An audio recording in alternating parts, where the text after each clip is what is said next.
Hello guys, तो मेरे पास आज ये ट्रक है। मैंने इसे दुकान पे 200 रुपीज़ का परचेज़ किया है। इसके अंदर टोटल 10 व्हील्स दिए गए हैं।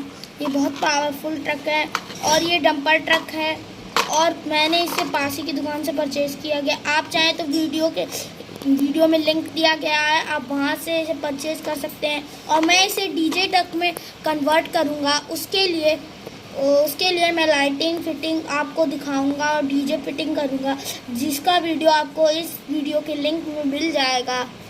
और अब मैं इस ट्रक की रेस कराने जा रहा हूं। अपने इस मॉन्स्टर कार के साथ इसकी फाइट कराऊंगा, इसकी टग ऑफ वॉर, इसकी पुशबैक। देखते हैं आज कौन जीतता है।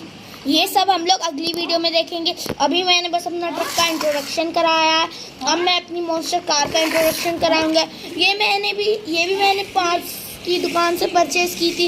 ये भी नई मॉन्स्टर कार है, इसे 2 दिन हुए हैं आए हुए। ये बहुत पावरफुल मॉन्स्टर कार है और मैं आपको इसकी खासियत दिखाता हूँ। ये देखिए, और ये किसी भी चीज़ से टकराती है जाके तो ये सीधी हो जाती है।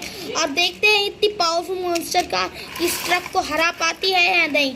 हम लोग ये देखेंगे अगले वीडियो में। Tata bye bye.